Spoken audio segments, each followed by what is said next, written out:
So this is shifting. Shifting is one of our group optimization tools. So whenever you need a group of people to think creatively and whenever you need to optimize creative output from a team, we can use the tool shifting. Now shifting came about from a lot of research, and one in particular that I'll talk about, a researcher over in Harvard.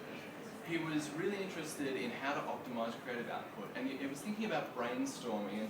And for those of you who know brainstorming, it's that traditional mode of getting people into a room and having them all shout out ideas, and if you're lucky, someone actually documents them as well. And he thought that there must be a better way to get a greater creative output than this method. And it's quite true. This method of brainstorming for creative output is quite flawed, and I'll tell you about a few flaws. The first flaw is that it works predominantly for extroverts. So those people who are really, really happy in social situations to just put their 2 cents in, it works well for those people. But in our teams, we don't always have a lot of extroverts.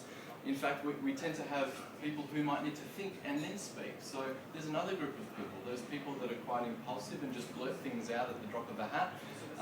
Brainstorming works for them, but not so much for those other thinkers, the people who will tend to reflect, consider things, and then want to vocalize their responses. So that's flaw number 2. The third flaw, and a really significant one, is when you've got a group of people and they're all shouting out ideas, we can't help but be influenced by those ideas. So if there's a vocal person who speaks quite strongly about a particular idea, that'll influence the group and can't help but not influence the group. And sometimes it can lead to something that we know as groupthink.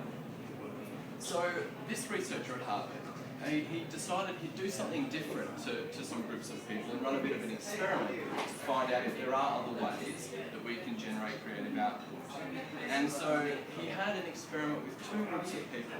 Now the first group of people, they were put into a room to do a traditional brainstorm, 20 minutes on your own, generating as many ideas as you possibly can. Now the second group, he gave them quite different instructions. He said, for the first 5 minutes, be on your own, generating ideas. So no talking with the group, just generate ideas by yourself.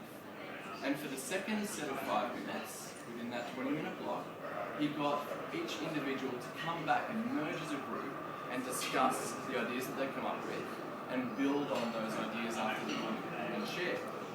And then for the third 5-minute block, he would move back into idea generation on your own, so those individuals would again generate their own ideas. And then the last 5 minutes, re-merging with the group again, building and sharing on those ideas. Now the findings, Group 1 versus Group 2, in terms of their creative output, when they were compared, Group 1 was no better off in terms of creative output, whereas Group 2, the group who shifted, moved from individual to group idea generation, and then back to individual and group again within that 20-minute block, generated a greater number of creative ideas. So a greater number of ideas, important for creativity. But the second and important outcome was that there was a greater diversity to this group's ideas. And as we know, with using creative thinking in groups, the whole point of getting a group of people together is to have more diverse ideas. So, importantly, the shifting technique will lead to that outcome. So, that's shifting, moving from individual to group idea generation.